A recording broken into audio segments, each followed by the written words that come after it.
पुराण की। श्री राम कृष्ण भगवान की जय। श्री हनुमान जी महाराज की जय। भारत माता की जय। श्री तीर्थराज प्रयाग की जय। श्री राम जन्मभूमि की जय। श्री कृष्ण जन्मभूमि की जय। काशी विश्वनाथ भगवान की जय। ओम नमः पार्वती पतये हर हर देव। ओम नमः शिवाय। श्री गुरुदेव चरण कमलेभ्यो नमः। श्रीमात्र पितृ चरण कमलेभ्यो नमः। माता रामो मत पिता रामचन्द्रः स्वामी रामो मत सखा रामचन्द्रः सर्वस्वं मे रामचन्द्रो दयालु नान्यं जाने नैव जाने न जाने। वर्णानामर्थ संज्ञानां रसानां छन्दसामपि मंगलानां च कर्तारो वन्दे वाणी विनायको। वन्दे देवी शारदा विनय करऊं करजोरी कंठे आप विराजिए मति भ्रम होय न मोर। वर्णानामर्थ संज्ञानां रसानां छन्दसामपि मंगलानां च कर्तारो वन्दे वाणी विनायको। अपने अपने घरन की सब काहू को पीर तुम्हें पीर सब घरन की सो धन्य धन्य रघुवीर। जड़ चेतन जग जीव जत सकल राम मैं जानी। बंदहु सबके पद कमल सदा जोरी जुग पानी। तू दुर्गा बनी के अइलू तोहरे बलबीर चलावत भाला।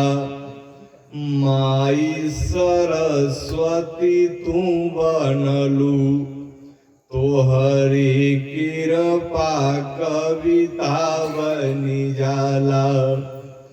अष्टभुजा नभचुंडी ध्वजा नहीं मैहर में सीढ़िया चढ़ी जाला। राउर ऊंची अदालत बा जहाँ से बदरा थोड़ी के रही जाला। प्रेम से बोलिए श्रीमद् भागवत महापुराण की। श्री राम कृष्ण भगवान की। प्रातः स्मरणीय जगत जगताधार प्राणाधार परमात्मा श्रुति पालक राजराजेश्वर धर्मंडल पाप खंडन सुभग सागर सैन्य मूर्ति करतुम करतुम अथवा करतुम लीला पुरुषोत्तम भगवान श्री कृष्ण के चरणों में साष्टांग प्रणिपात। अनाथों के नाथ दीनों के नाथ बाबा विश्वनाथ के युगल युगल चरणारविंद, हमारे आराध्य अनंत बलवंत संत श्री संकट मोचन हनुमान जी महाराज के युगल युगल चरणारविंद, हिंदी साहित्य के सुषमा सौरभ मर्यादा मंदिर के महंत कली पावनावतार गोस्वामी तुलसीदास जी महाराज के युगल युगल चरणारविंद। आज प्रभात कालीन वेला में पूज्य गुरुदेव भगवान के मुखारविंद से आज श्रीमद् भागवत महापुराण का पाठ संपन्न हुआ। धर्म मूर्ति धर्माचार्य सत्य सनातन धर्म के प्रबल स्तंभ यज्ञ यज्ञादिकों के द्वारा भारत के कोने कोने में श्रीमद् भागवत कथा श्री राम कथा का प्रचार प्रसार करने में जिन्होंने अपने पूरे जीवन को समर्पित कर दिया, ऐसे पूज्य गुरुदेव भगवान के श्री चरणों में मैं भी बारंबार प्रणाम कर रहा हूँ। और जिन लोगों के द्वारा काशी की परंपरा में वेद ध्वनि होती है, तो लगता है कि इस यज्ञ मंडप में 33 कोटि देवी देवता प्रसन्न होकर के पुष्पों की वर्षा कर रहे हैं। ऐसे परम आदरणीय पंडित श्री दीपक पांडे जी, पंडित श्री उमाकांत तिवारी जी और श्री राम पांडे जी, सभी लोगों का मैं इस धर्म मंच से हार्दिक अभिनंदन वंदन कर रहा हूँ। निवेदन करूं, जिन्होंने ये संकल्प लिया कि मैं अपने पूर्वजों को तीर्थराज गया में जाकर के अपने पितरों को मैं स्थान दूंगा और उनके निमित्त मैं श्रीमद् भागवत कथा कराऊंगा, ऐसे परम आदरणीय परम सम्माननीय पंडित श्री रामेश्वर पांडे जी, पंडित श्री निहुल पांडे जी, आप लोगों का एवं समस्त पांडे परिवार, सभी लोगों का मैं इस धर्म मंच से हार्दिक अभिनंदन वंदन कर रहा हूँ। अस्थल जिनसे गर्वान्वित हो रहा है श्री राम कथा श्रीमद् भागवत कथा के रस रसिक श्रोता बंधुओं, सीता सावित्री मैत्री गार्गी के पचिनों पे चलने वाली हमारे भारतवर्ष की अर्चनिया वंदनिया बातें शल्यमयी माता एवं बहनों, ध्रुव प्रहलाद के पचिनों पे चलने वाले भारत के होनहार कर्णधार नन्हे मुन्ने बच्चों एवं बच्चियां, आइए कथा में प्रवेश किया जाए। लेकिन उसके पहले भगवान के पावन नाम का संकीर्तन कर लिया जाए, क्योंकि इस कलिकाल में सिर्फ भगवान का नाम ही एक सहारा बचा है, दूसरा कोई सहारा इस कलिकाल में नहीं है। सिर्फ भगवान का नाम ही एक अवलंबन बचा है। इसलिए बाबा कह रहे हैं कि नहीं काली का राम अन्न भगति विवेकू और राम नाम लंबा न एकू। तो इस कलिकाल में सिर्फ भगवान का नाम ही एक सहारा है, दूसरा कोई सहारा नहीं है।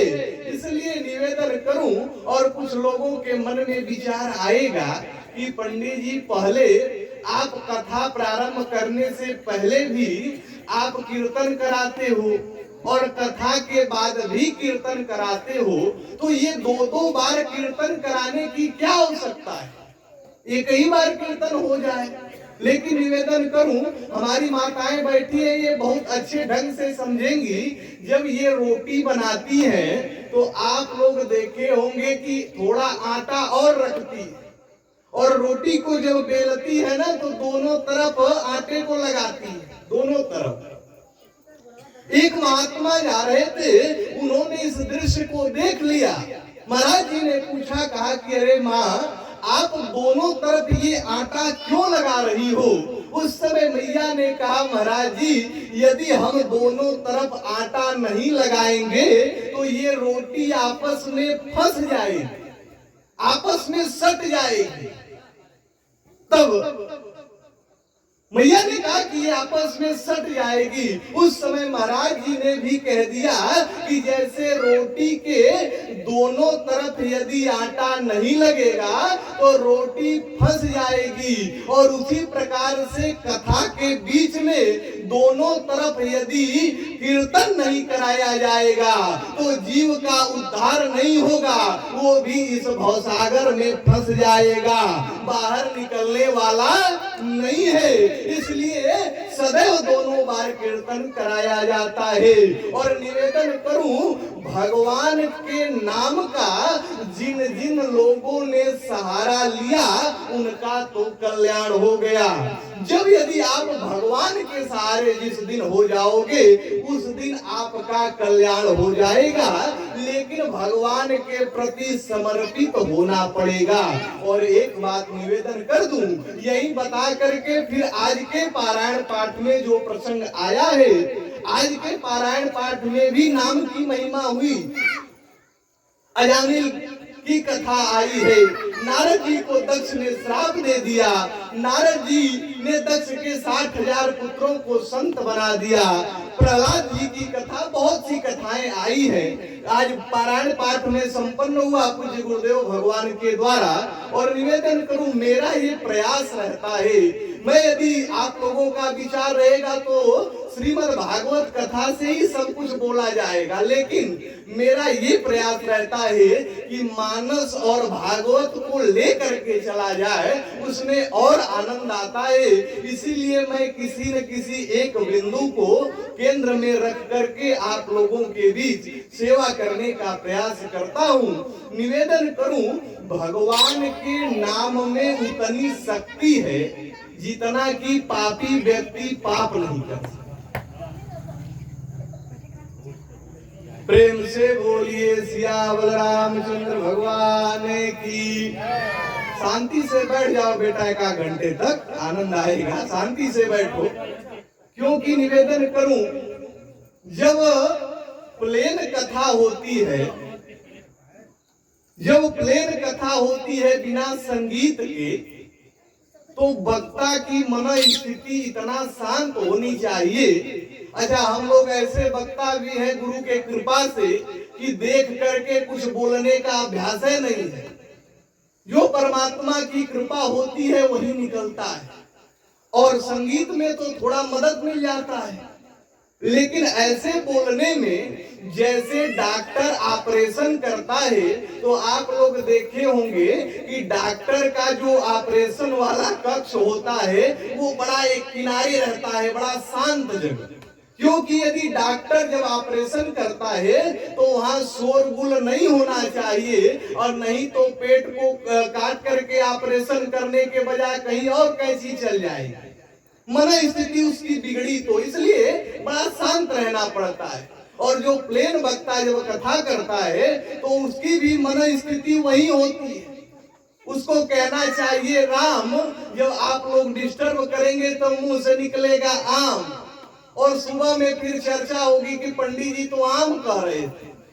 तो इसलिए बड़े शांति के साथ आप लोग बैठिए। और निवेदन करूं, भगवान के नाम में उतनी शक्ति है कि जितना पापी व्यक्ति पाप ही नहीं कर सकता, पाप नहीं कर सकता। निवेदन करूं, जिस समय भगवान श्री राम समुद्र पर सेतु का निर्माण कर रहे थे, तो राम जी ने देखा कि नल नील पत्थर को उठा कर ले जा रहे हैं, और पत्थर को उठा के ले जा करके राम जी का नाम लिख करके उस पत्थर को समुद्र में फेंक दे रहे हैं, और पत्थर तैर रहा है, समुद्र पर सेतु बन रहा है। उस समय राम जी के मन में विचार आया, बोलिए सियावर रामचंद्र भगवान की। तो जिस समय भगवान श्री राम समुद्र पर सेतु बन रहा था, तो राम जी के मन में एक दिन विचार आया। बड़े सावधानी के साथ सुनिएगा। जब राम जी का समुद्र पर सेतु का निर्माण हो रहा था, उसी समय राम जी के मन में एक विचार आया। राम जी ने सोचा कि नल नील ने हमारा नाम लिख करके पत्थर को फेंका, पत्थर तैरने लगा। तो मैं भी, राम जी ने सोचा कि एक पत्थर की शिला को मैं भी लेकर के और समुद्र में फेंक करके देखूं कि हमारे हाथ से पत्थर डूबता है कि तैरता है। ये राम जी ने विचार किया कि एक पत्थर मैं भी समुद्र में फेंकूंगा और फेंक करके देखूंगा कि हमारे हाथ से पत्थर डूबता है कि तैरता है। यही राम जी विचार कर रहे थे, लेकिन राम जी ने सोचा कि कहीं हमारे हाथ से पत्थर डूब गया तो हमारी बेइज्जती हो जाएगी। इसलिए राम जी बहुत एकांत में गए, धीरे धीरे समुद्र के किनारे जब आगे बढ़े, जहां कोई नहीं था, तब राम जी ने सोचा कि यहाँ पर मैं पत्थर को उठा करके समुद्र में फेंक करके देखूं। लेकिन एक बात निवेदन करूं, जब राम जी की सेना में राम जी कुछ सोचते हैं तो सबसे पहले किसको पता चलता है? आप बड़े प्रबुद्ध लोग बैठे हुए हैं, सबसे पहले राम जी जब सोचते हैं तो किनको पता चलता है? हनुमान जी महाराज को। बहुत सुंदर। राम जी सोच रहे थे समुद्र के किनारे, लेकिन सोच रहे थे तो हमारे हनुमान जी को पता चल गया, क्योंकि हनुमान जी के लिए एक संत ने कहा कि जो बड़े बड़े जहाजों को समुद्र में डुबो दे उसे तूफान कहते हैं। आप लोग देखे होंगे जब समुद्री जहाजें चलती हैं तो कभी कभी समुद्र में तूफान आ जाता है तो उस तूफान में जहाजें डूब जाती हैं। एक संत ने बड़ा सुंदर भाव दिया, उन्होंने कहा जो बड़े बड़े जहाजों को समुद्र में डुबो दे उसे तूफान कहते हैं, और जो तूफान को समाप्त कर दे उसे भगवान कहते हैं। लेकिन जो भगवान की समस्या का समाधान कर दे उसे हनुमान कहते हैं, उसे हनुमान कहते हैं। जो भगवान की समस्या का भी समाधान कर दे। इधर जब हनुमान जी महाराज इधर दूर पर है, दूरी पे है, इधर भगवान श्री राम एक पत्थर की कंकड़ी को लिए और पत्थर की कंकड़ी को लेकर के जिस समय राम जी ने समुद्र में फेंका उस समय पत्थर तैरा नहीं बल्कि पत्थर डूबने लगा। और जब पत्थर राम जी के हाथ से डूब गया तब राम जी के मस्तक पर पसीना आ गया और राम जी सोचने लगे कि क्या बात है, नल नील के हाथ से पत्थर डूब गया, नल नील के हाथ से पत्थर तैर गया और हमारे हाथ से डूब क्यों गया। जिस समय राम जी सोचने लगे उस समय राम जी ने सोचा कि पहले मैं देखूं कि कोई देखा तो नहीं ना, बाद में मैं विचार करूंगा, लेकिन पहले मैं ये देखूं कि कोई इस दृश्य को देखा तो नहीं। जिस समय राम जी पीछे घूमे तो एक संत ने बड़ा सुंदर कल्पना किया कि नल नील के पाथर सागर में। राम जी सोच क्या रहे हैं कि नल नील के पाथर सागर में और तारानी की तरह उतराई रहे और खुद फेंके तो डूब गई कंकड़ी और रघुनाथ खड़े सकुचाई रहे और पाछे घूमे रघुनंदन जू तो हनुमान खड़े मुस्कुराई रहे। उस समय हनुमान जी महाराज मंद मंद मुस्कुरा रहे थे। तब राम जी ने हनुमान जी से पूछा कि हनुमान तुम मुस्कुरा क्यों रहे हो?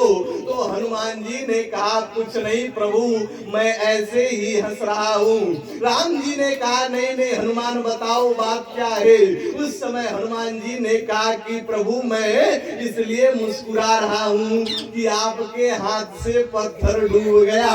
उस समय राम राम जी ने कहा हनुमान ये बात किसी को जाकर के बताना मत, नहीं तो हमारी बेइज्जती हो जाएगी। हनुमान जी ने कहा प्रभु मैं दुनिया में जाकर के सभी लोगों से बताऊंगा कि भगवान श्री राम के हाथ से पत्थर डूब गया। राम जी ने कहा हनुमान बेइज्जती हो जाएगी, लेकिन हनुमान एक बात बताओ, नल नील ने पत्थर को फेंका, पत्थर तैरने लगा, लेकिन आज हमारे हाथ से पत्थर डूब क्यों गया? हनुमान बात समझ में नहीं आ रही है। राम जी ने कहा बात समझ में नहीं आ रही है। उस समय हनुमान जी महाराज ने कहा प्रभु, और हनुमान जी ने बड़ी कीमती बात को कहा। हनुमान जी ने कहा प्रभु श्री राम, इस भवसागर में, इस दुनिया में आपका नाम लेकर के किसी को फेंक दिया जाएगा, उसका तो तरन तारण हो सकता है, लेकिन जिसको प्रभु आप अपने हाथ से स्वयं फेंक दो फिर उसका कल्याण होने वाला नहीं है। प्रभु जिसको आप त्याग दोगे फिर उसको कौन बचाने वाला है?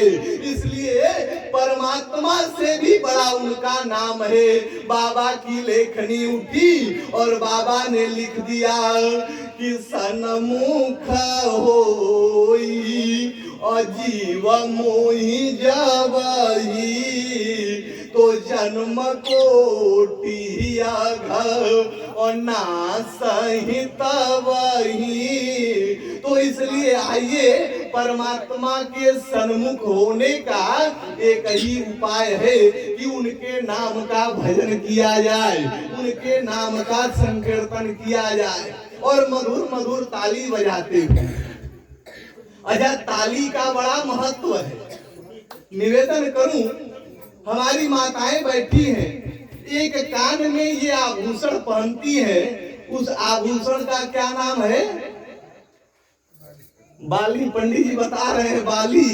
सुंदर है, बहुत सुंदर उत्तर आपने दिया, बाली। तो अच्छा, एक बार हम डाल्टेनगंज झारखंड में पड़ता है, वहां हम कथा कर रहे थे, तो पुष्प वाटिका का मैं प्रसंग सुना रहा था, और उस पुष्प वाटिका में एक चौपाई है, बड़े अच्छे लोग बैठे हैं, जानते होंगे। बाबा ने लिखा कि कंकन किंकिनी अनूपुरी धुन सुनी।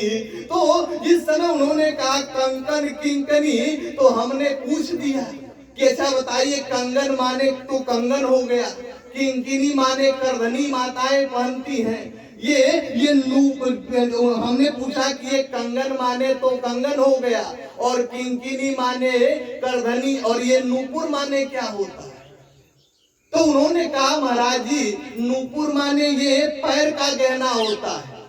हमने कहा ये एक बात बताइए कि जब पहनती हैं ये लोग तो आप कैसे जानते हैं? उन्होंने कहा पंडित जी, भले ये लोग पहने लेकिन बनवाना तो हम ही लोगों को न पड़ता है, इसलिए हम लोगों को भी पता रहता है। तो जैसे कान में बाली का और मकान में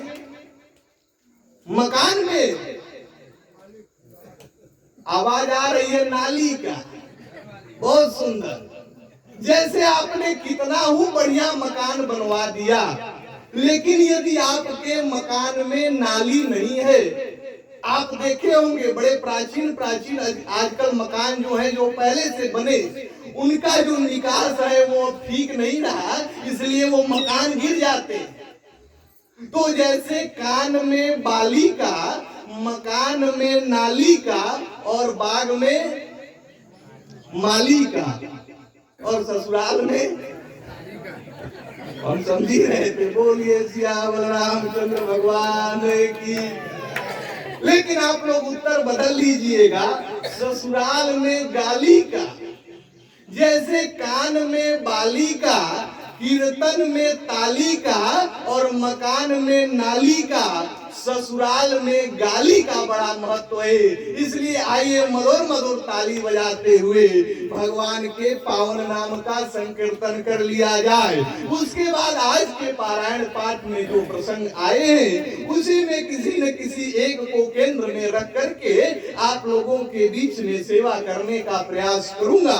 लेकिन मधुर मधुर ताली बजाते हुए परमात्मा के पावन नाम का संकीर्तन कर लिया जाए कि सीताराम सीताराम सीताराम सीताराम सीताराम सीताराम सीताराम सीताराम राधे श्याम राधे श्याम राधे श्याम राधे श्याम राधे श्याम राधे श्याम राधे श्याम राधे श्याम राजा राम राजा राम राजा राम राजा राम राजा राम राजा राम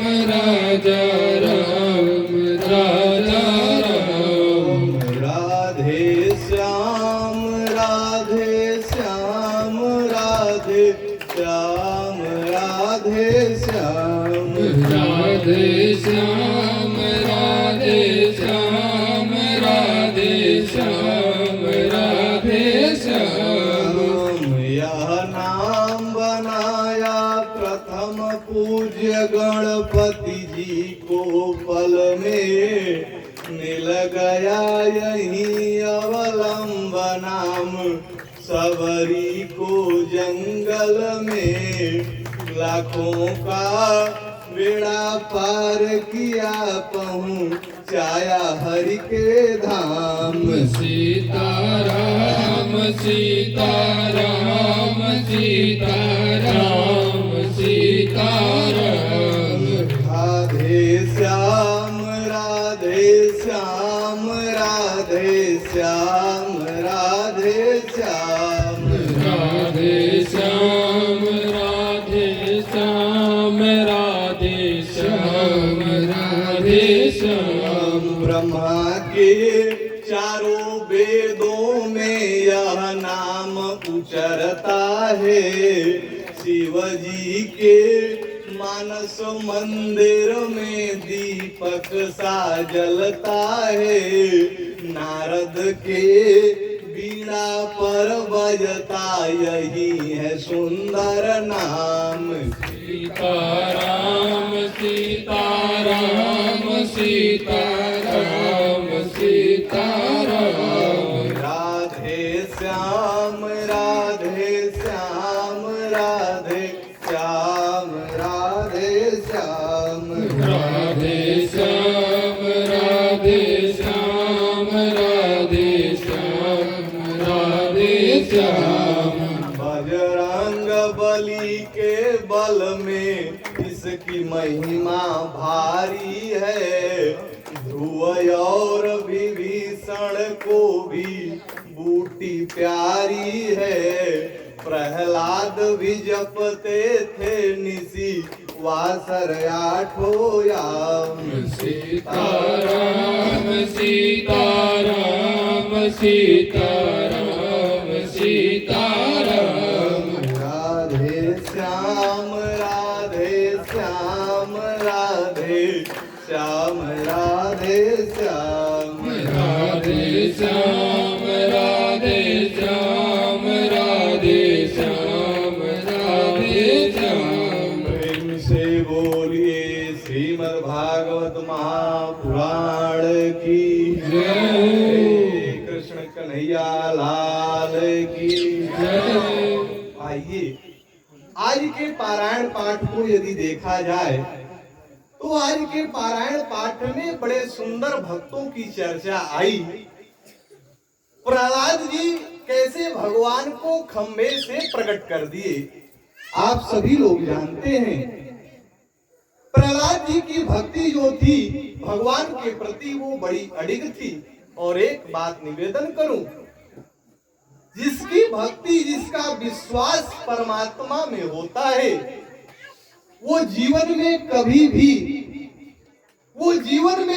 भी निराश नहीं हो सकता जब तक उसका विश्वास परमात्मा से होता है।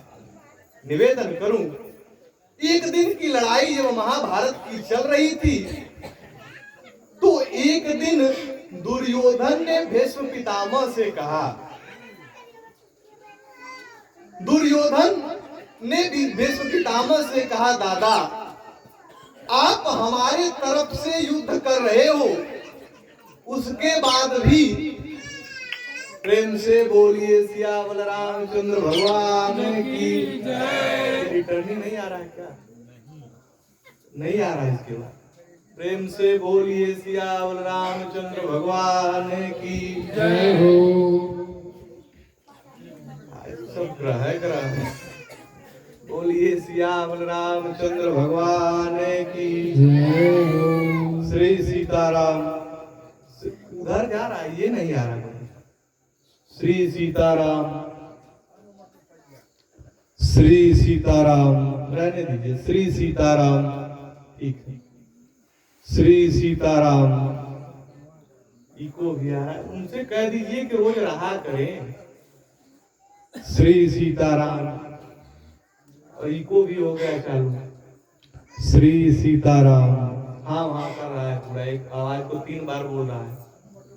श्री सीताराम, श्री सीताराम, श्री सीताराम। जाने दीजिए, किसी तरह से आज का काम निकाल लेंगे। चलिए बैठे। प्रेम से बोलिए श्री हनुमान जी महाराज की जय हो। काशी विश्वनाथ भगवान की। ठीक है भैया, रहने दीजिए, नहीं और दौड़ा जाए। बैठिए आप। श्री सीताराम, श्री सीताराम, सीताराम, सीताराम, सीताराम, सीताराम, सीताराम, सीताराम, सीताराम, सीताराम। राधे श्याम, राधे श्याम, राधे श्याम, राधे श्याम, राधे श्याम, राधे श्याम, राधे श्याम, राधे श्याम। प्रेम से बोलिए श्रीमद् भागवत महापुराण की, राम कृष्ण भगवान की। तो आइए आप सभी लोग अपने मन और मस्तिष्क को एकाग्र करके, और चिंता मत करिए यदि साउंड थोड़ा ठीक भी नहीं हुआ तो गुरु कृपा, भगवान की कृपा से जितने लोग बैठे हैं, इतने लोगों को तो मैं बिना माइक की भी कथा सुना सकता हूँ। बोलिए सियावर रामचंद्र भगवान की। तो निवेदन करूं, आज दुर्योधन ने पितामह से कहा कि दादा आप हमारे तरफ से युद्ध कर रहे हो, उसके बाद भी 5 के 5 पांडव जीवित हैं, अभी एक भी मारा नहीं गया। हमको तो लग रहा है कि आप मन से युद्ध ही नहीं कर रहे हो। यदि आप मन से युद्ध करते ना, तो कम से कम एक तो मारा जाता। हमें आप पे संदेह है। उस समय पितामह ने कहा कि संदेह मत करो, मैं मन से युद्ध कर रहा हूँ, लेकिन यदि तुम्हारे मन में ये बात आज आ गई तो मैं आज संकल्प लेने जा रहा हूँ। उस समय पितामह ने कहा कि गंगा पुत्र भीष्म आज प्रतिज्ञा कर रहा है कि कल मैं अर्जुन का वध करूंगा, कल मैं इन्हीं हाथों के द्वारा अर्जुन को मार दूंगा। ये पितामह ने प्रतिज्ञा किया, और जब पितामह ने प्रतिज्ञा किया तब सारे कौरव सेना में सब लोग प्रसन्न हो गए। सोचने लगे गंगा पुत्र भीष्म ने प्रतिज्ञा कर लिया तो कल तो अर्जुन मारा जाएगा, और जब अर्जुन ही मर जाएगा तब ये तो युद्ध ही समाप्त हो जाएगा, हम लोगों की विजय हो जाएगी। जिस समय ये सब सोच करके प्रसन्न हो गए, पितामह की प्रतिज्ञा का खबर जब कृष्ण कन्हैया को लगा भगवान श्री कृष्ण को पता चला कि पितामह ने प्रतिज्ञा कर लिया है। उस समय रात्रि के लगभग 11-12 बजे हैं। भगवान श्री कृष्ण सोचने लगे। कन्हैया ने सोचा कि पितामह ने प्रतिज्ञा कर लिया है कि कल मैं अर्जुन का वध करूंगा, तो अर्जुन अपने शिविर में इस समय रो रहा होगा और यही सोच रहा होगा कि कल का सूर्योदय हमारा अंतिम सूर्योदय होगा। यही सोच करके इस समय अर्जुन अपने शिविर में रो रहा होगा। यही भगवान श्री कृष्ण सोच रहे हैं और सोच करके कन्हैया ने सोचा। और एक बात निवेदन करूं, भगवान अपने भक्तों की रक्षा करने के लिए सब कुछ करने के लिए तैयार हो जाते हैं। आज भगवान श्री कृष्ण ने सोचा कि कल मेरा अर्जुन मारा जाएगा, तो कम से कम आज चल करके मैं अपने अर्जुन से मिल लूं थोड़ा, और उस शिविर में रो रहा होगा तो मैं उसको ढाढ़स बनाऊं कि अर्जुन तुम रो मत। यही सोच करके भगवान श्री कृष्ण जब अर्जुन के शिविर में पहुंचे तो अर्जुन रो नहीं बल्कि अर्जुन सो रहा था, खराटे ले रहा था अर्जुन। भगवान श्री कृष्ण ने देखा कि अर्जुन सो रहा है। उस समय कन्हैया ने जगाया और कन्हैया ने कहा, अरे अर्जुन, तुमको पता नहीं है, गंगा पुत्र भीष्म ने प्रतिज्ञा कर लिया है कि कल मैं अपने हाथों से अर्जुन का वध करूंगा। उसके बाद भी तुम सो रहे हो, तुम्हें थोड़ी सी भी चिंता नहीं है। उस समय अर्जुन ने कहा, कन्हैया मुझे चिंता करने की क्या बात है। उस समय भगवान श्री कृष्ण ने कहा कि क्यों तुम गंगा पुत्र भीष्म को आसान समझ रहे हो, वो महापुरुष है। उस समय अर्जुन ने कहा, कन्हैया जिस अर्जुन को बचाने के लिए तीनों लोक का परमात्मा रात्रि भर जाग रहा है, तो अकेले अर्जुन को सोने और जागने से कोई फर्क पड़ने वाला नहीं है। प्रभु आप हमको बचाने के लिए 12 बजे रात्रि में जाग रहे हो, तो जब आप जाग रहे हो तो हमें चिंता करने की आवश्यकता नहीं है। जिस समय अर्जुन ने कहा, भगवान श्री कृष्ण ने कहा कि अर्जुन तुम्हें इतना विश्वास है? अर्जुन ने कहा कि हाँ प्रभु, मुझे विश्वास है कि पितामह भले प्रतिज्ञा कर ले, लेकिन आप मेरे साथ हो तो मेरा वध होने वाला नहीं है। जिस समय अर्जुन ने कहा, अब कन्हैया ने कहा कि अर्जुन जब तुम इतना बड़ा विश्वास लेकर के सोए हो तो अब सो जाओ। मैं भी देखता हूँ कि एक नहीं 1000 पितामह प्रतिज्ञा कर लेंगे तो भी मैं देखता हूँ कि कैसे अर्जुन का वध होता है। कन्हैया ने कहा तुम सो जाओ। अब अर्जुन सो गया। इधर रात्रि कालीन वेला में अब भगवान श्री कृष्ण पहुंचे द्रौपदी के पास। 12 बज रहे हैं। जब द्रौपदी के शिविर में भगवान श्री कृष्ण पहुंचे, द्रौपदी ने देखा कि 12 बजे रात्रि को कन्हैया आए हैं। उस समय द्रौपदी ने पूछा कि अरे माधव इतनी रात्रि को क्यों आए? उस समय भगवान श्री कृष्ण ने कहा, बहन आज आपसे कुछ हमारी आवश्यकता है, आज कुछ मैं मदद मांगने के लिए आया हूँ। उस समय द्रौपदी ने कहा क्या मदद करना है?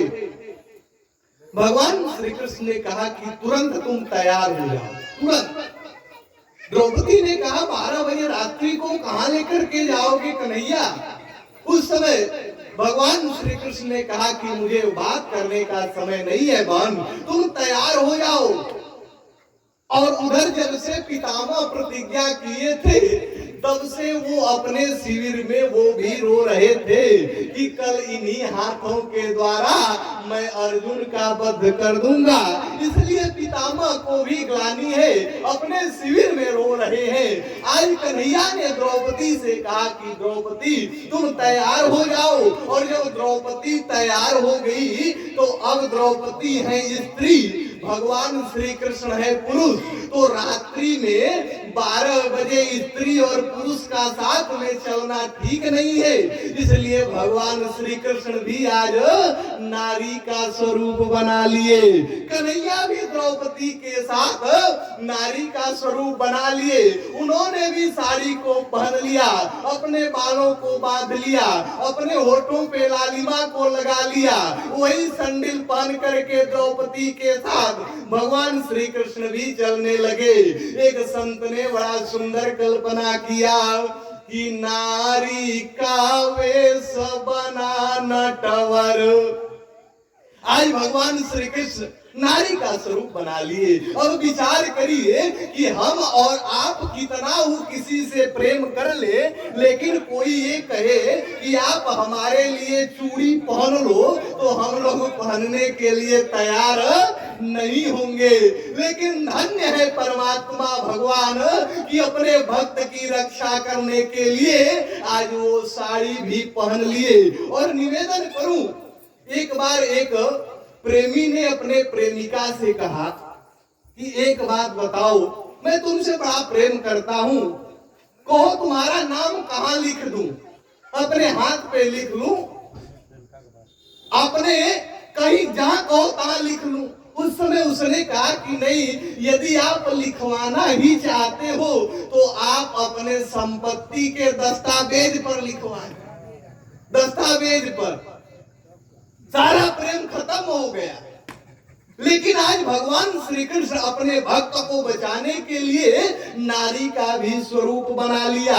और जब नारी का स्वरूप बना करके भगवान श्री कृष्ण जब चलने लगे ना और द्रौपदी चलने लगी तो द्रौपदी के जूती से खट खट की आवाज आ रही थी। भगवान श्री कृष्ण ने सोचा कि यही ये खट खट की आवाज पितामह को पहले पता चल जाएगा तो उनका ध्यान भंग हो जाएगा, फिर वो अखंड सौभाग्यवती का वरदान नहीं देंगे। और इस समय पितामह विक्षिप्त है, परेशान है। और जिस समय द्रौपदी जाकर के प्रणाम करेगी तो वो जानेंगे कि भानुमति आई थी। और भानुमति जान करके अखंड सौभाग्यवती का आशीर्वाद दे देंगे।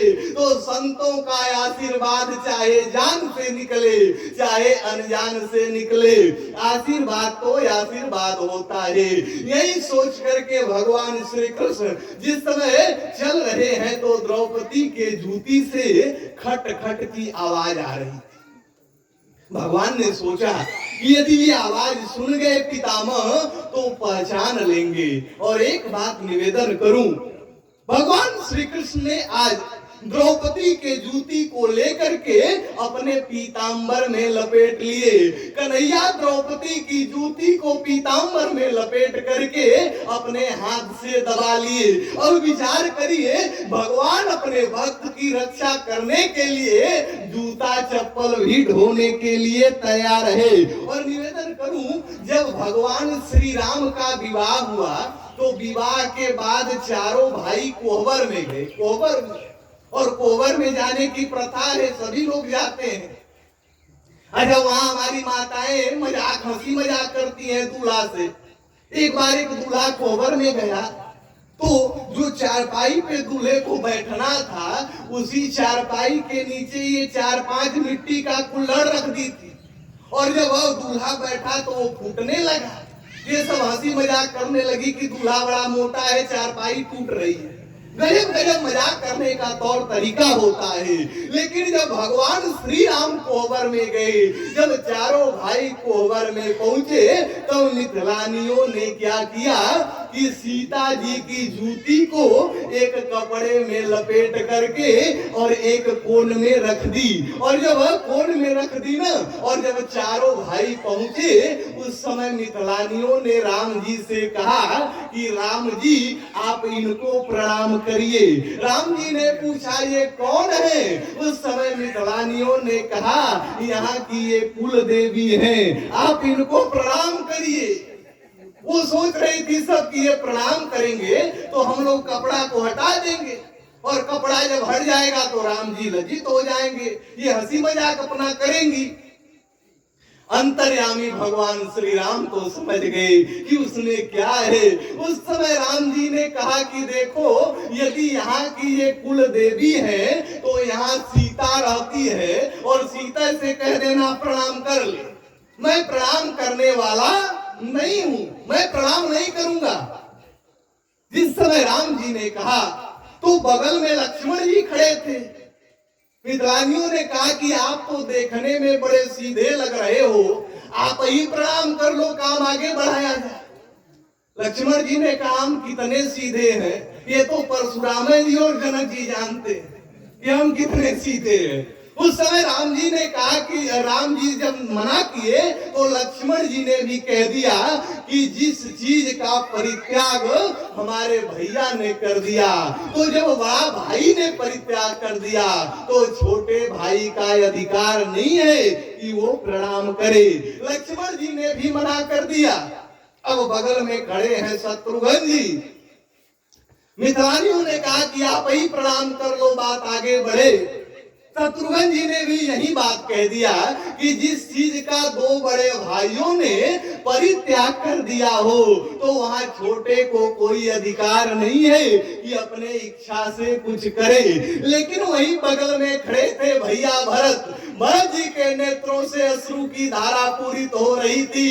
भरत जी सोच रहे थे कि सारी मिथिलानियां लक्ष्मण से, भैया से, शत्रुघ्न से कह रही है प्रणाम करने के लिए, हमसे कोई क्यों नहीं कहता कि भरत तुम भी प्रणाम कर लो। जिस समय भरत जी सोच रहे थे, उसी समय एक मिथिलानी ने भरत जी से कहा कि अरे आप तो वास्तव में संत हो, आप ही प्रणाम कर लो, काम आगे बढ़े। मिथिलानियों को कहने में विलंब हुआ, लेकिन भैया भरत को उस जूती पर लेट कर प्रणाम करने में विलंब नहीं हुआ। भरत जी साष्टांग प्रणाम करने लगे, और जब साष्टांग प्रणाम करने लगे उस समय मिथिलानियों ने वस्त्र को हटा दिया, उसमें सीता जी की जूती निकल गई। सब हंसी मजाक करने लगी, लेकिन इधर लक्ष्मण जी की भ्रुकुटी तन गई। लक्ष्मण जी ने कहा कि अरे भैया, हम लोगों ने प्रणाम नहीं किया और आपने क्यों प्रणाम कर दिया, और आपको सारा भक्ति ससुरारे में दिखानी थी, यही आपको सारी भक्ति दिखानी थी, और प्रणाम भी किए तो दूर से कर लिए होते, लेट करके साष्टांग दंडवत कर रहे हो आप। जिस समय लक्ष्मण जी ने कहा, उस समय भैया भरत के नेत्रों से अश्रु की धारा पूरित होने लगी। उस समय भरत जी ने कहा, लक्ष्मण तुम्हारे जीवन में भैया और भाभी में अंतर हो सकता है, लेकिन इस भरत के जीवन में जितना महत्व राम के चरण पादुका का है, उतना ही महत्व भाभी के चरण पादुका का है। इस भरत के जीवन में राम और सीता में कोई अंतर नहीं है। और बाबा की लेखनी उठी और बाबा ने भी लिख दिया कि गिरा अर्थ जल बीच सम, और कहियत भिन्न नवीन, और बंदहु सीता राम पद, और जी नहीं परम प्रिय खिन्न। तो भरत जी ने कहा कि हमारे जीवन में जितना महत्व राम के जूता का है, उतना ही महत्व सीता के जूती का है। लेकिन आज इधर भगवान श्री कृष्ण पीतांबर में लपेट करके और द्रौपदी के जूती को अपने हाथों से दबा लिया। संत ने कल्पना किया कि नारी का वेश बना नटवर, जूतिया ले लिया हाथों में, और थे मस्त कन्हैया हंसने में, और थे लीन पितामह रोने में। उधर विष्णु पितामह रो रहे थे कि आज इन्हीं हाथों के द्वारा अर्जुन का वध हो जाएगा। तो संत ने कहा इधर तो कन्हैया हंस रहे हैं कि थे मस्त कन्हैया हंसने में, और थे लीन पितामह रोने में। और जब ड्योढ़ी पे पहुंचे ना तो उस समय कन्हैया ने द्रौपदी से कहा कि बहन जाओ और जाकर के बाबा के चरणों में प्रणाम करो। और भगवान श्री कृष्ण वहीं देहली पर खड़े हो गए, वो अंदर नहीं गए। और जब कन्हैया बाहर खड़े हैं, अंदर नहीं गए। इस समय द्रौपदी पहुंची है विष्णु पितामह के शिविर के अंदर, और द्रौपदी ने जाकर के प्रणाम किया। और जब द्रौपदी ने प्रणाम किया तो वहां लगा पितामह को कि ये दुर्योधन की पत्नी भानुमति आई है। और वो समझ करके उन्होंने कहा अखंड सौभाग्यवती भव।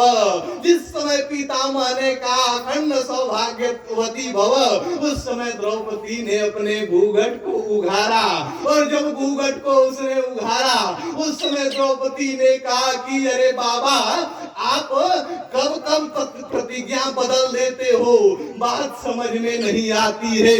आज आप कह रहे हो अखंड सौभाग्यवती भव, तो आप ही बताओ यदि मेरे पांचों पतियों में यदि एक भी मारा जाएगा तो आप ही बताओ ऐ बाबा क्या सत्यव्रती कहलाएगा।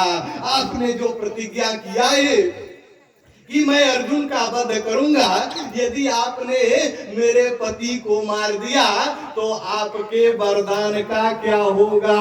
जिस समय द्रौपदी ने कहा और पितामह के नेत्रों से अश्रु की धारा पूरित और बढ़ गई।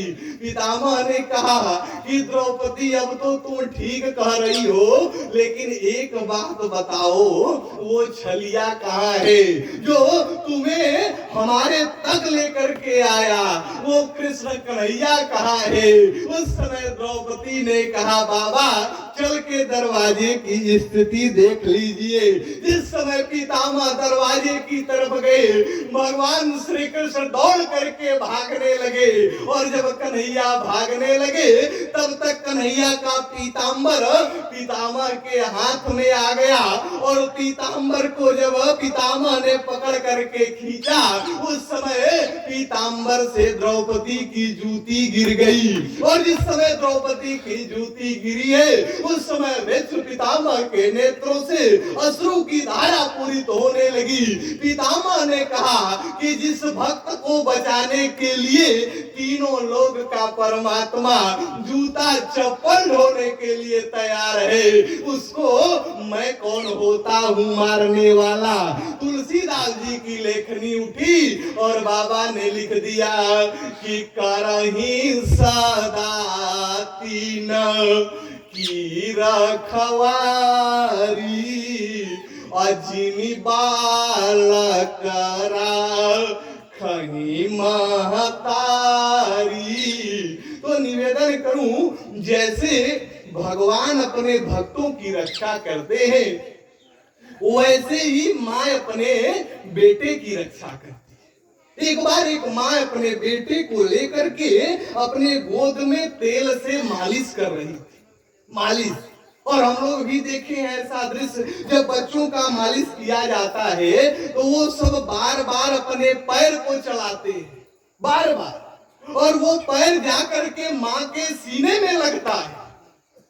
जब माँ के सीने में लगता है तो वो माँ उस पैर को उठा करके अपने होठों से चुंबन करती है।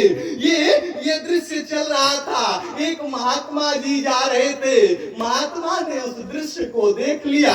महात्मा जी उस माँ के पास पहुंचे और जा करके महाराज जी ने माँ से कहा कि अरे माँ तू कितनी कोमल है और ये तेरा बेटा कितना क्रूर है, तू बार बार इसके पैर में चुंबन चुंबन कर रही है और ये बार बार तुम्हारे हृदय पे प्रहार कर रहा है। उस समय मैया ने कहा महाराज जी, मैं इसलिए चुंबन नहीं कर रही हूँ कि ये मुझे मार रहा है, मैं ये सोच रही हूँ कि ये मेरी जो छाती है ये कठोर है और मेरे बेटे का चरण बड़ा कोमल है, मेरे कठोर छाती से कोमल चरण में चोट न आ गई हो, इसलिए मैं चुंबन करके सकैया कर रही हूँ। तो निवेदन करूं, जैसे माँ अपने बेटे की रक्षा करती है उसी प्रकार से भगवान अपने भक्तों की रक्षा करते हैं। तो भगवान के प्रति यदि समर्पित हो जाया जाए,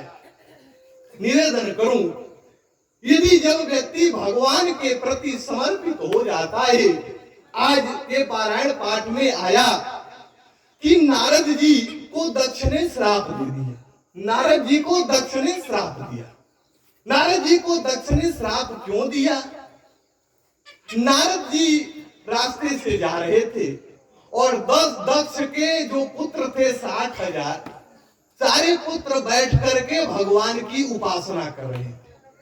और जब भगवान की उपासना कर रहे थे तो दक्ष ने अपने पुत्रों से कहा था कि ऐसा करना कि तुम लोग भगवान का भजन करो, भगवान का संकीर्तन करो, और जब भगवान तुम लोगों के सामने प्रकट होंगे और कहेंगे वरदान मांगो, जब तुम्हें कहेंगे वरदान मांगो तो तुम लोग ये कहना कि महाराज हमको ऐसा वरदान दीजिए कि हम लोगों का, सारे लोगों का विवाह हो जाए। विवाह नहीं, दक्ष ने ये नहीं कहा था। निवेदन करूं, दक्ष ने, हाँ थोड़ा बात विस्मृत हो गई, बोलिए सियावर रामचंद्र भगवान की।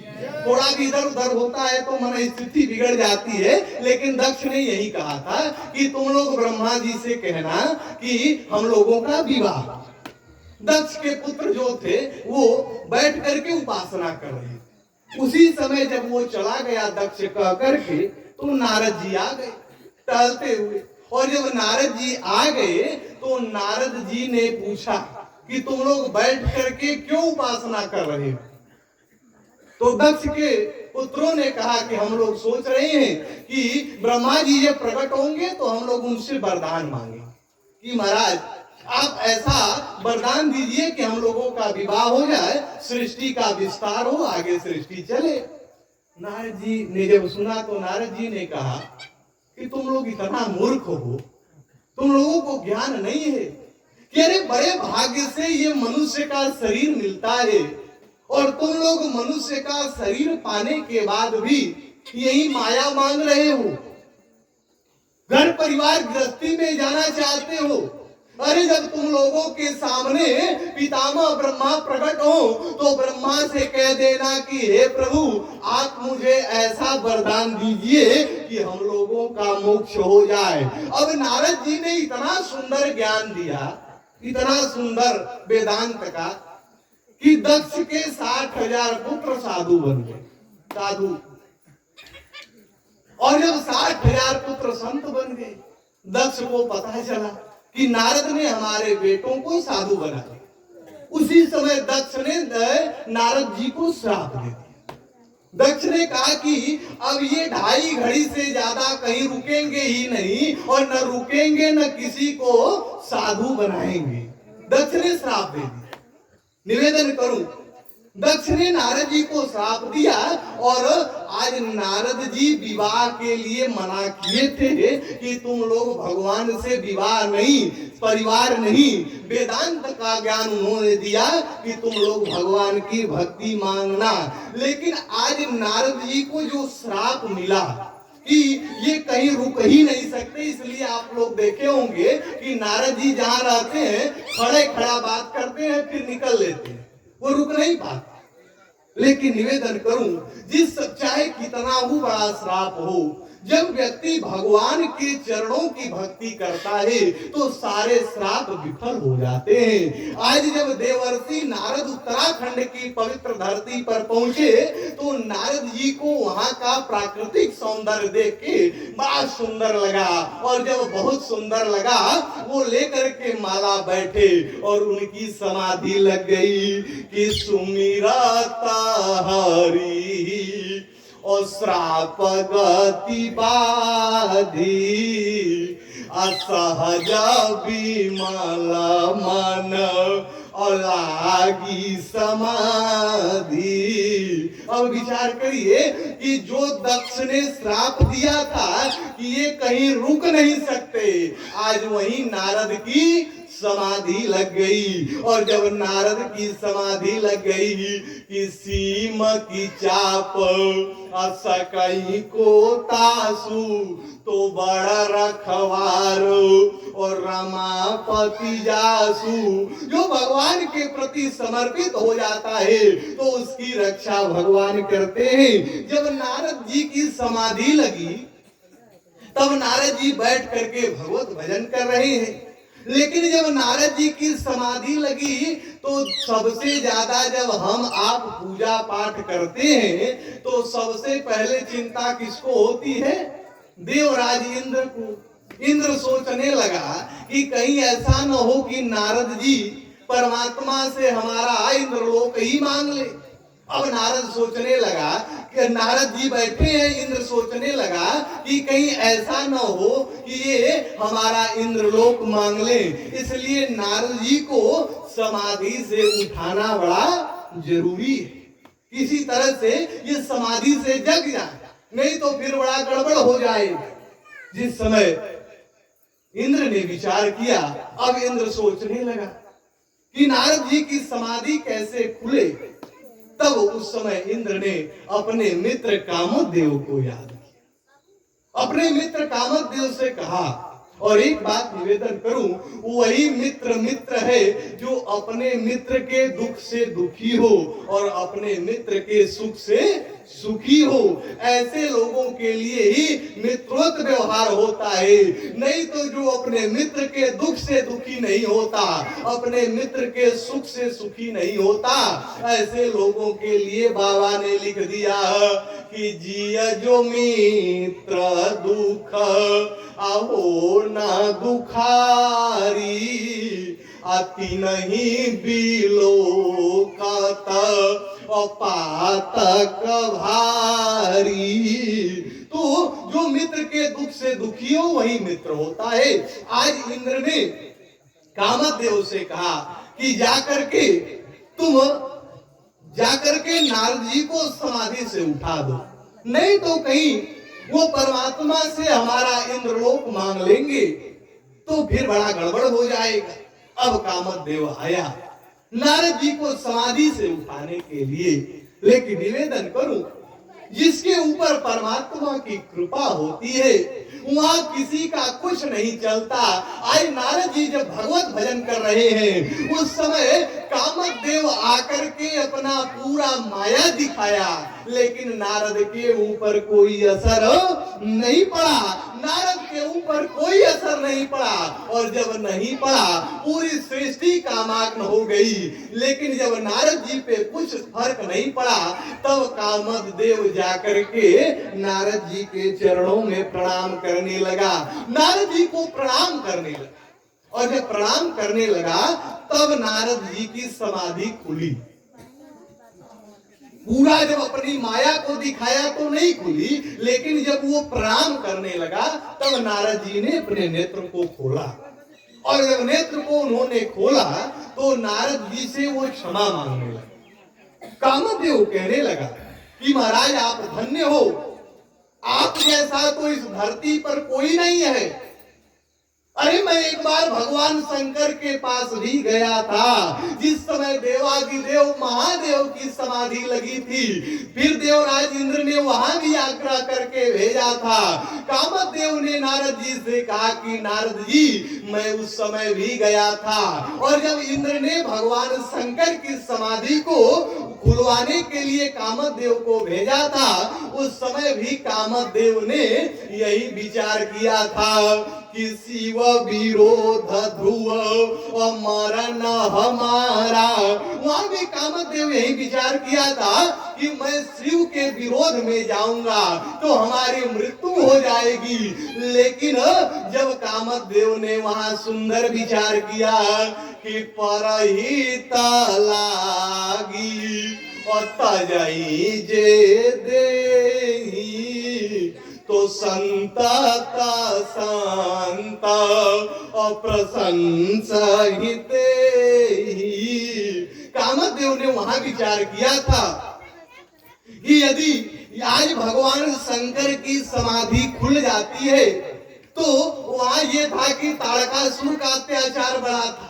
उस समय तारकासुर ने भगवान शंकर से वरदान मांगा कि हे प्रभु मेरी मृत्यु न हो। भगवान शंकर ने कहा ऐसा नहीं होता बेटा, जो धरती पर आया है सो जाएगा, राजा रंग फकीर, सभी को जाना होता है। तब उसने कहा कि प्रभु यदि हमारी मृत्यु भी हो ना तो आपके बेटे के द्वारा हमारी मृत्यु। तारकासुर ने वरदान मांगा। अब वो सोचा कि ये तो बैरागी, इनका विवाह होगा तब न बेटा होगा, जब बेटा होगा तब न हमारा वध होगा। ये कथा कहला से ये होने वाला नहीं, मैं अमर रहूं। अच्छा, वरदान भी लोग गजब गजब मांगते।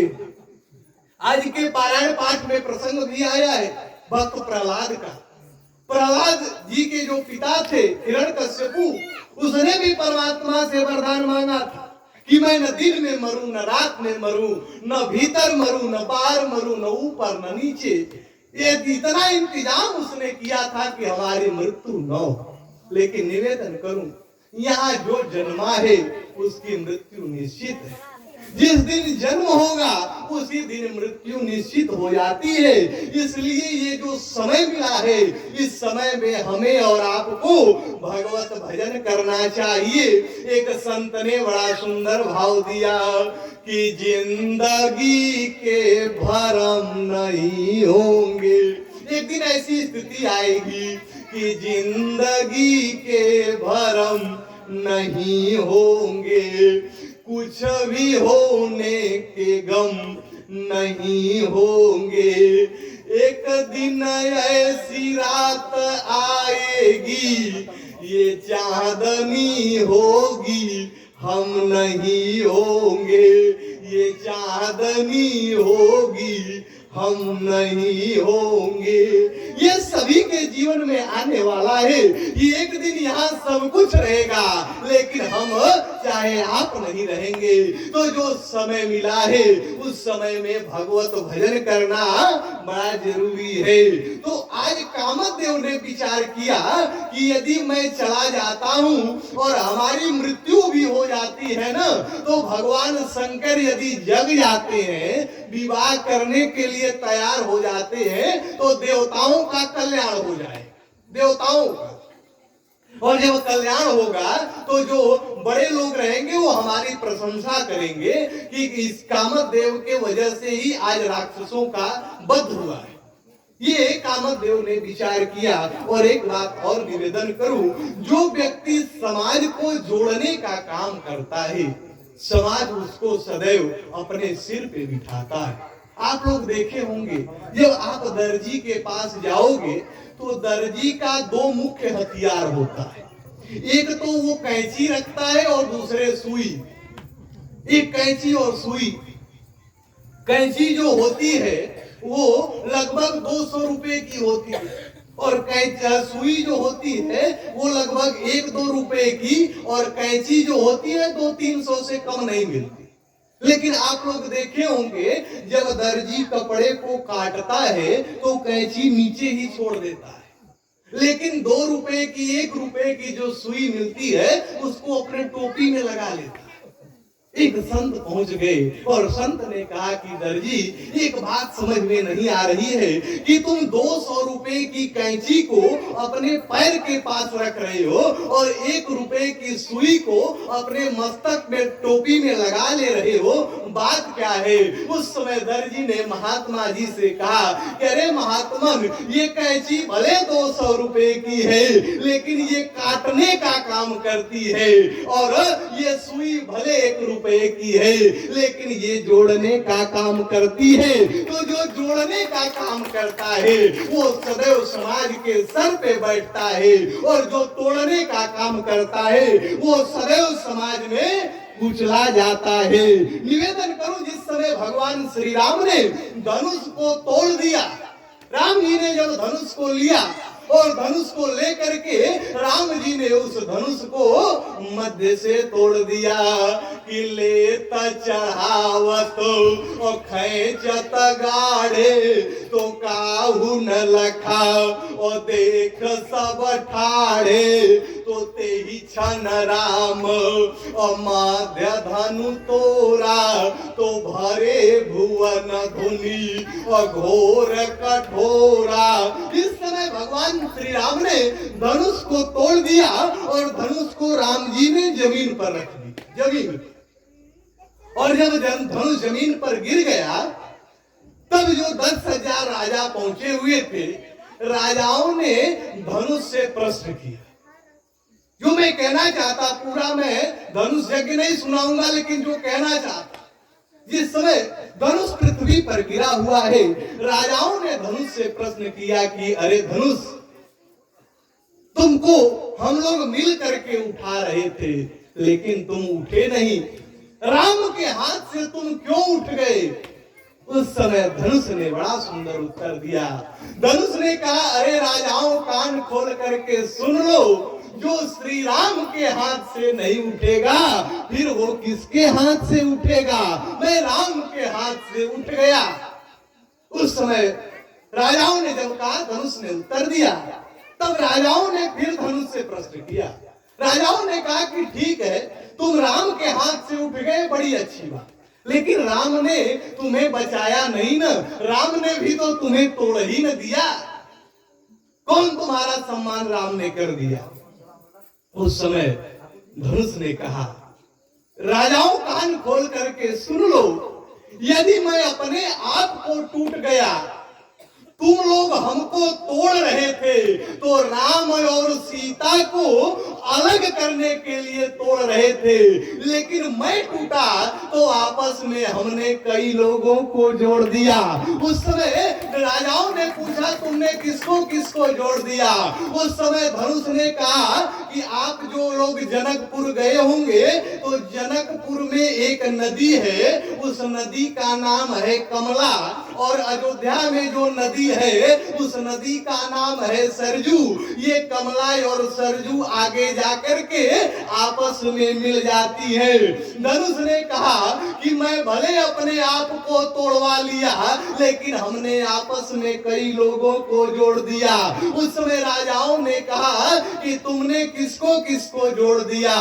उस समय धनुष कहने लगा, धनुष ने कहा कि राजाओं, कान खोल करके सुन लो, यदि मैं टूटा न होता तो कमला सरजू को जोड़ा न होता, अगर मैं टूटा न होता तो अयोध्या जनकपुर को जोड़ा न होता, अगर मैं टूटा न होता तो राम सीता को जोड़ा न होता, अगर मैं टूटा न होता तो भरत मांडवी को जोड़ा न होता, अगर मैं टूटा न होता तो लक्ष्मण उर्मिला को जोड़ा न होता, अगर मैं टूटा न होता तो श्रुत कीर्ति शत्रुघ्न को जोड़ा न होता, अगर मैं टूटा न होता तो माया ब्रह्म को जोड़ा न होता, अगर मैं टूटा न होता तो माता और पिता को जोड़ा न होता। मैं भले टूट गया, लेकिन आपस में माता और पिता को हमने जोड़ दिया। उस समय फिर राजाओं ने धनुष से प्रश्न किया कि ठीक है, तुम यदि टूट गए तो भी आपस में कई लोगों को जोड़ दिए, लेकिन एक बात बताओ, फिर राम ने तुम्हें फेंक ही न दिया, राम ने अपने पास नहीं रखा। उस समय धनुष ने कहा कि मूर्ख राजाओं, यदि जीवन में उठना है तो श्री राम के हाथ से उठो, और यदि गिरना है तो श्री राम के चरणों में गिरो, तुम्हारा कल्याण हो जाएगा। तो मेरे कहने का अभिप्राय कि यदि आप अपने आप को तोड़ करके भी यदि समाज आपस में जुड़ रहा हो तो अपने आप को तोड़ लीजिएगा, क्योंकि घर परिवार में कभी कभी ऐसी स्थिति बन जाती है कि लोग अपने आप में तन जाते हैं कि हम नहीं ये कहेंगे वो नहीं, लेकिन यदि परिवार टूट रहा हो तो आपस में मिल करके आप पूरे परिवार को इकट्ठा करके चलिए, क्योंकि जिस परिवार में लोग इकट्ठा रहेंगे, हमारे यहाँ कहा गया है कि संघे शक्ति कलयुगे, कलयुग में संघ में शक्ति है, परिवार को जोड़ करके चलिए। आज उसी बात को कामदेव ने विचार किया कि मैं भले अपने आप को तोड़ लूंगा, मेरी मृत्यु हो जाएगी, लेकिन भगवान शंकर की समाधि खुल जाती है तो देवताओं का कल्याण हो जाएगा। इसलिए कामदेव जो नारद जी के पास गया था और नारद पे कोई असर नहीं पड़ा था, आज कामदेव नारद जी से ही कह रहा है कि महाराज मैं भगवान शंकर के पास भी गया। उसने कहा कि मैं भगवान शंकर के पास भी मैं गया, लेकिन भगवान शंकर हमें क्षमा नहीं किए थे, बल्कि हमें जला दिए थे। कामदेव ने नारद जी से कहा कि नारद जी, जिस समय मैं भगवान शंकर के पास गया और जब कामदेव भगवान शंकर के पास पहुंचा न, तो कामदेव वहां भी अपने माया को दिखाने लगा। चारों तरफ पूरी सृष्टि कामाग्न हो गई, लेकिन देवाधिदेव महादेव पर जब कोई असर नहीं पड़ा, तब कामदेव ने एक आम की टहनी पर बैठ करके पुष्पों से बके बाणों से प्रहार किया, काम वासना रूपी, और भगवान शंकर के हृदय में जाकर के जब वो बाण लगा, उस समय देवाधिदेव महादेव की समाधि खुली, और महादेव ने जब देखा और भगवान शंकर ने क्या देखा कि सौरभ पल्लव मदन बिलोका। जिस समय भगवान शंकर ने अपने नेत्र को खोला तो शंकर जी ने क्या देखा कि सौरभ पल्लव मदन बिलोका, अभयहु कोप कंपेउ त्रयलोका। जिस समय भगवान शंकर का नेत्र खुला, पूरा ब्रह्मांड कांपने लगा, सारे लोग कामाग्न थे। उस समय भगवान शंकर ने क्या किया कि देवाधिदेव महादेव ने अपने तीसरे नेत्र को खोला, और जब भगवान शंकर ने तीसरे नेत्र को खोला, उसी समय हुआ क्या कि तब शिवती सर नयन उघारा, तो चितवत काम अभयउ जरि छारा। भगवान शंकर ने जब अपने तीसरे नेत्र को खोला, उसी समय कामदेव जल करके राख हो गया, और जब राख हो गया ना, तो किसी ने जा करके रति को बता दिया, और रति अपने कमरे में बैठ करके माताओं का 16 श्रृंगार होता है, रति ने अपना 15 श्रृंगार कर लिया था, 16वां श्रृंगार बाकी था, सिंदूर लगाना। उसी समय किसी ने जा करके रति से कह दिया कि अरे रति, अब तुम सिंदूर क्यों लगाने जा रही हो, तुम्हारा प्राण प्रियतम अब धरती पर जिंदा नहीं रहा। उस समय रति के हाथ से सिंदूरा गिर गया, और रति दौड़ते हुए भगवान शंकर के पास पहुंची कि रोदती बदती बहु भांति करुणा, अकरत रति शंकर पही गई। रोते हुए रति भगवान शंकर के पास गई और जाकर के भगवान शंकर से कहने लगी कि अरे महादेव, आप तो सबको सनाथ करते हो, आज आपने मुझे अनाथ कर दिया, आज आपने मुझे अनाथ कर दिया प्रभु। अब मैं किसके सहारे अपना जीवन यापन करूंगी। जिस समय रति ने भगवान शंकर से कहा, देवाधिदेव महादेव प्रसन्न हो गए और रति को भगवान शंकर ने वरदान दिया। महादेव ने कहा कि जब जादू बंस कृष्ण अवतारा तो हरण महामयी भारा, तो कृष्ण तनया हुई पति तोरा, बचन अन्यथा अहो ही न मोरा। भगवान शंकर ने रति को वरदान दिया। निवेदन करूं, आज उसी बात को नारद जी से जब कामदेव ने बताया तब नारद जी तो प्रसन्न हो गए, लेकिन अब नारद जी ने कहा कि ठीक है, कोई बात नहीं, तुम अब जाओ हमें भजन करने। अब नारद जी ने कामदेव को क्षमा कर दिया। जब क्षमा कर दिए, अब नारद जी फिर माला को पकड़े और पकड़ करके अब भगवत भजन करना चाहते हैं। लेकिन जब भगवत भजन करना चाहते हैं ना, तो नारद जी का अब मन भजन करने में लग नहीं रहा है। नारद जी ने सोचा कि यदि मैं भगवान का भजन करने लगूंगा तो ये बात पुरानी हो जाएगी, दुनिया के लोगों को ये पता नहीं चल पाएगा कि नारद ने कामदेव को क्षमा कर दिया, ये बात पता नहीं चल पाएगा। इसलिए अब नारद जी सोचने लगे कि मैं क्या करूं। तब नारद जी सबसे पहले सोचे कि भगवान शंकर को क्रोध आ गया था, उन्होंने कामदेव को जला दिया था, लेकिन मैं क्षमा कर दिया हूं, तो सबसे पहले मैं भगवान शंकर के पास चलूं और जाकर के उनको बताऊं कि प्रभु आपने क्षमा नहीं किया, जला दिया था, लेकिन हमने कामदेव को क्षमा कर दिया। यही सोच करके नारद जी भगवान शंकर के पास पहुंच गए। और जब भगवान शंकर के पास नारद जी पहुंचे ना, तो समय हुआ क्या, भगवान शंकर से नारद जी एक एक बात बताने, एक एक बात कि अरे महाराज, वो जो अप्सराएं आई थी ना, इस ताल पे नाच रही थी, उस ताल पे नाच रही थी, सारा वर्णन भगवान शंकर से नारद जी कर गए। भगवान शंकर ने सोचा कि जिस प्रकार से आज नारद हमको बता रहे हैं, कहीं इस ढंग से भगवान नारायण के पास जाकर के यदि ये बताएंगे तब तो सारा काम गड़बड़ हो जाएगा। अब भगवान शंकर ने कहा कि अरे नारद जी, आप तो महान हैं, आपकी गणना आप ही जाने। भगवान शंकर ने कहा कि आप धन्य हो, आप सब कुछ कर सकते हैं। लेकिन भगवान शंकर हाथ जोड़ करके नारद जी से कहने लगे कि नारद, जिस प्रकार से आप हमको बताए हो, ये बात जाकर के भगवान नारायण से क्षीर सागर में मत बताना।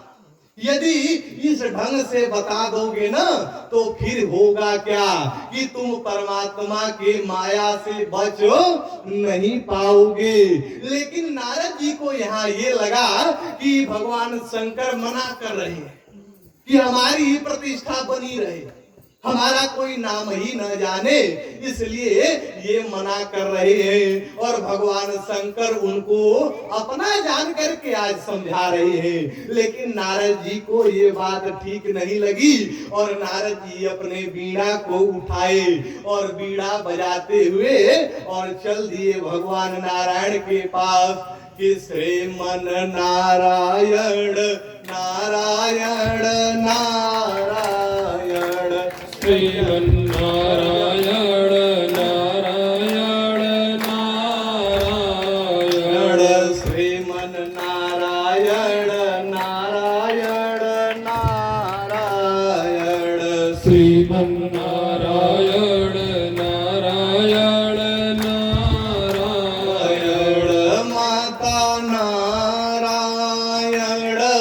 पिता नारायण माता नारायण पिता नारायण माता नारायण पिता नारायण माता नारायण पिता नारायण गुरुवर नारायण नारायण नारायण गुरुवर नारायण नारायण नारायण तो नारद जी बीड़ा को बजाते हुए भगवान नारायण के पास पहुंच गए कि एक बार अकर तल कर बीड़ा तो गावत हरि गुण अज्ञान प्रवीणा तो क्षीर सिंधु अगवने मुनि नाथा तो जहाँ बस श्री और निवास श्रुति माथा। तो नारद जी बीड़ा को बजाते हुए भगवान नारायण के पास पहुंचे। जब नारायण के पास पहुंचे ना तो भगवान नारायण नारद जी को देख करके प्रसन्न हो गए और नारद जी को देख करके जब प्रसन्न हुए तो आज भगवान नारायण अपने स्थान से खड़े हुए। भगवान नारायण खड़े होकर के आज नारद जी का सम्मान कर रहे, क्योंकि आज नारद जी के चेहरे पे अभिमान की रेखा झलक रही और अभिमानी व्यक्ति का यदि आप सम्मान करें तो वो बड़ा प्रसन्न हो जाता है। अब नारद जी बड़े प्रसन्न हुए। भगवान नारायण ने कहा कि अरे नारद कहाँ थे इतने दिन से, दिखाई नहीं दे रहे थे। अच्छा चलो आओ पहले आप बैठ जाओ। अब विचार करिए नारद जी कभी भी भगवान नारायण के साथ बैठते नहीं थे, कभी भी नहीं, और अपने से बड़ों के साथ बैठना भी नहीं चाहिए। यहाँ तो हम बड़ा सुंदर देख रहे हैं पूज्य गुरुदेव जो आप लोगों के कुल गुरु आए हैं, इस गांव का बड़ा सुंदर हमने संस्कार देखा कि जब वो बैठते हैं तो उनके साथ में कोई बैठता नहीं है। यही परंपरा होनी चाहिए, यही अपने से बड़ों का सम्मान होना चाहिए। लेकिन आज नारद जी से जब भगवान ने कहा कि नारद बैठ जाओ तो नारद ने मना नहीं किया। आज नारद जी भगवान नारायण के साथ बैठ गए। मैं एक भी बात अपने से बना करके नहीं कहता, मैं प्रमाण बोल रहा हूं कि हरसी उठे मिली और रमा निकेता तो बैठे आसन और सही समेता। तो आज नारायण के साथ नारद जी बैठ गए और फिर नारद जी फिर वही बात शुरू की। अरे महाराज क्या बताएं, अब देवता भी गजब है, हम तो तपस्या कर रहे थे, वो कामदेव को भेज दिए और ये जब अप्सराएं आई ना तो गजब गजब ताल पे नाच रही थी। महाराज क्या बताएं, लेकिन हमारे ऊपर कोई असर नहीं पड़ा। भगवान शंकर को तो क्रोध आ गया था, लेकिन हमारे ऊपर कोई असर नहीं पड़ा। इस समय भगवान नारायण ने इस बात को सुना तो भगवान नारायण तो समझ गए कि आज नारद हमारा भक्त है, लेकिन आज इसके हृदय में अभिमान रूपी बीज अंकुरित हो रहा है। और निवेदन करूं, यहाँ सारे लोग किसान बैठे हैं, खेती करते हैं, तो हम लोग जैसे खेत में बीज को डालते हैं तो वो बीज कुछ दिनों के बाद अंकुरित होता है, और जब अंकुरित होता है छोटा सा रहता है। यदि आप उस समय सोचो कि मैं इस बीज को उखाड़ करके फेंक दूं तो वो बाहर नहीं हो पाता, क्योंकि वो बड़ा छोटा सा अंकुरण होता है। जब हम आप उसको पकड़ेंगे तो वो टूट जाएगा, बीज उसी में रह जाता है। आज भगवान नारायण ने भी सोचा कि आज नारद के हृदय में जो अभिमान रूपी बीज अंकुरित हो रहा है अभी बहुत छोटा है, बहुत छोटा। थोड़ा ये बड़ा हो जाए तो इसको पकड़ करके पूरा बीज सहित उखाड़ कर बाहर किया जा सकता है। इसलिए थोड़ा इनका ये बीज को और बढ़ा देना चाहिए। भगवान ने विचार किया और अब नारद जी भगवान को प्रणाम करके चल दिए। और जब नारद जी भगवान को प्रणाम करके चल दिए ना तो भगवान नारायण ने एक दिव्य नगर का निर्माण उन्होंने किया। एक दिव्य नगर का निर्माण भगवान नारायण ने कर दिया। और उस नगर में जो नारद जी दक्ष के पुत्रों को ये उपदेश दे रहे थे कि विवाह मत करो, घर परिवार में मत फंसो, आज वहां स्वयंवर होने वाला है उस नगर में। उस नगर की कन्या है विश्वमोहिनी और राजा है शीलनिधि। शीलनिधि राजा है, विश्वमोहिनी कन्या है और वहां स्वयंवर होने वाला है। जब नारद जी घूमते घूमते वहां पहुंचे तो नारद जी ने देखा तो वो विचार करने लगे कि हमने इतना सुंदर नगर तो कभी देखा ही नहीं था, ये धरती पर कहां था, क्योंकि वो सब भगवान की लीला ही थी। उस समय नारद जी नगर में प्रवेश किए और जब वहां के राजा को पता लगा कि नारद जी आए हैं तो राजा बड़ा सम्मान किया और नारद जी को लेकर के अपने महल में गया और महल में जाकर के उनके चरण का प्रक्षालन किया। और चरण का प्रक्षालन करने के बाद राजा अपने कन्या को लेकर के आया और कन्या को लेकर के आया। राजा ने कहा विश्वमोहिनी से कि तुम नारद जी के चरणों में प्रणाम करो। और कन्या ने जब प्रणाम कर लिया उस समय बोलिए सियावर रामचंद्र भगवान की। तो कन्या ने प्रणाम जब कर लिया, सीताराम सीताराम सीताराम सीताराम सीताराम सीताराम सीताराम सीताराम राधे श्याम राधे श्याम राधे श्याम राधे श्याम राधे श्याम राधे श्याम राधे श्याम राधे श्याम राजा राम राजा राम राजा राम राजा राम राजा राम राजा राम राजा राम राजा राम राधे श्याम राधे श्याम राधे श्याम राधे श्याम राधे श्याम राधे श्याम राधे श्याम राधे श्याम। प्रेम से बोलिए श्री राम कृष्ण भगवान की जय। बस आप लोग 10 मिनट तक और बैठिए, उसके बाद जल्दी ही हम छोड़ेंगे। नहीं आप लोग भी सोचेंगे कि रतिया। अच्छा एक बार हम कथा कर रहे थे इधर डाल्टनगंज साइड में ही, तो उधर गजब गजब की माताएं होती है। तो मैं कथा कर रहा था तो एक माता जी अगवा बैठ के रो रही थी। तो हमने सोचा कि ये कथा सुन के रो रही है।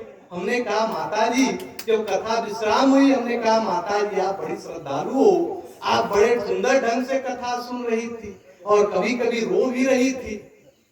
उसने कहा कि पंडित जी हम आपकी कथा सुन के थोड़ी रो रहे थे। हमने कहा तब क्यों रो रही थी? उसने कहा हमारे पास एक बकरा था, वो 3 दिन तक इसी तरह से चिल्लाया और उसके बाद मर गया। मैं सोच रही हूँ कि कहीं वह रोगवा आपको भी नहीं ना। हमने कहा माता जी ऐसा मत कहिए, गजब गजब के लोग होते हैं। बोलिए सिया बलरामचंद्र भगवान की। तो ज्यादा समय तक आप लोगों को मैं नहीं झेलाऊंगा, तो निवेदन करूं आज जब नारद जी ने उस विश्वमोहिनी के हस्तरेखा को जब नारद जी देखने लगे तो उसके हस्तरेखा में लिखा क्या था कि जो ये ही बारय अमर सोई होई तो समर भूमि ते ही और जीत न कोई।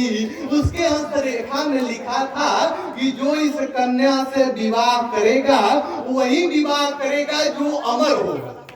लेकिन नारद जी को ये लगा कि जो इस कन्या से विवाह कर लेगा वो अमर हो जाए। नारद जी ने ये सोच लिया। अब नारद जी सोचे कि मैं भगवान शंकर से तो बड़ा हो ही गया हूँ, हमने कामदेव को क्षमा कर दिया, महादेव ने जला करके राख कर दिया। अब बचे हैं सिर्फ भगवान नारायण। यदि मैं इससे विवाह कर लेता हूं तो मैं भी अमर हो जाऊंगा। अब नारद जी को लगा कि इस कन्या से किसी भी प्रकार से मेरा विवाह हो जाए। अब ये सोचने लगे, राजा बार बार पूछ रहे हैं कि महाराज हमारे बिटिया के हस्तरेखा में क्या लिखा है, लेकिन नारद जी सही सही बात बता नहीं रहे हैं कि कछुक बनाई अभूप सन भाके। इधर उधर की बात बना करके राजा को सुना दिए और नारद जी और नगर से बाहर गए और बाहर जाकर के सोचने लगे कि मैं भगवान नारायण के पास चलूं, क्योंकि ये कन्या का स्वयंवर होने वाला है। तो निवेदन करूं, स्वयंवर का अर्थ होता है जिसमें कन्या स्वयं वर का वर्ण करे, उसी को स्वयंवर कहा जाता है। लेकिन निवेदन करूं, लोग कहते हैं कि सीता जी का भी स्वयंवर हुआ धनुष तोड़ करके। अब वहां जनक जी के बंदियों ने कहा कि सोई पुरारी को और दंड कठोरा तो राज समाज, और आज जोई तोरा तो त्रिभुवन जय, और समेत बय देही तो बिनहि विचार, और बरई हटते ही। तो जनक जी के बंदियों ने कहा कि जो भगवान शंकर के धनुष को तोड़ देगा उसी के साथ बिना विचार किए सीता का विवाह कर दिया जाएगा। तो मैं आपसे पूछता हूं कि ये स्वयंवर कहाँ हुआ? जब कन्या का विचार ही नहीं जाना जाएगा तब ये स्वयंवर कैसे हो गया? ये तो प्रण विवाह है कि ये प्रतिज्ञा को जो पूरा करेगा उसी से विवाह। निवेदन करूं, भगवान श्री राम का स्वयंवर भी हुआ है, वो कथा बड़ी लंबी है, उधर जाएंगे तो समय बढ़ जाएगा। निवेदन करूं, किसी दिन निवेदन करूंगा। तो आज स्वयंवर का अर्थ होता है जिसमें कन्या स्वयं वर का वर्ण करे। अब कन्या तो तभी वर्ण न करेगी जब वर सुंदर होगा, जब सुंदर होगा तभी कन्या वर का वर्ण करेगी, नहीं ऐसे क्यों करे? अब नारद जी सोचने लगे कि मैं तो सुंदर हूं नहीं, मैं तो संत, मुझे कैसे वर्ण करेगी? तो एक ही उपाय है, यदि भगवान नारायण से इनका रूप मांग लिया जाए, भगवान नारायण की सुंदरता हमको मिल जाए, तब ये कन्या हमको वर्ण कर लेगी। अब सोचिए, आज नारद जी ज्ञान दे रहे थे कि विवाह नहीं करना चाहिए, आज उसी ज्ञान में अपने फंस गए और नारद जी अब भगवान नारायण के पास जाना चाहते उनका रूप मांगने के लिए। लेकिन हमारे भगवान तो परम कौतुकी है, भगवान तुरंत प्रकट हो गए और भगवान नारायण ने कहा, नारद जी कहाँ जा रहे हो? उस समय नारद जी ने कहा, प्रभु मैं आप ही के पास जा रहा था, मैं आपके पास जा रहा था। भगवान ने कहा कि क्या करने जा रहे थे, क्या करने जा रहे थे नारद? उस समय नारद जी ने कहा कि प्रभु मैं आपसे आपका रूप मांगने जा रहा था। नारद जी ने भगवान से कहा कि आपन रूप आदेहु प्रभु मोही। भगवान से नारद जी ने कहा कि हे प्रभु आप अपना स्वरूप दे दीजिए। निवेदन करूं, नारद जी को स्वरूप मिला, बड़े प्रबुद्ध लोग बैठे हैं, कथा बड़ी लंबी है। और क्या होता है कि वो एक दिन हमने बताया भी था कि जैसे केले के हर बात बात में पात, वैसे पंडित के हर बात बात में बात। और निवेदन करूं, अब नारद जी रूप मांग रहे हैं लेकिन भगवान ने रूप नहीं दिया, लेकिन गिद्धराज जटायु ने भगवान से रूप नहीं मांगा लेकिन भगवान ने अपना स्वरूप दे दिया। वो कथा अलग है, दूसरे दिन निवेदन करूंगा, लेकिन संकेत के लिए। तो आज नारद जी ने भगवान से कहा कि प्रभु अपना रूप दे दीजिए। भगवान सोचने लगे। और नारद है भक्त, भक्ति मैया ने कहा भगवान से कि अरे प्रभु ये नारद भक्त है, हमारा पुत्र है, और आप क्या ये सब कर रहे हो नारद के साथ। उस समय भगवान ने कहा मैया मैं क्या करूं। उस समय भक्ति माँ ने भगवान से कहा कि एक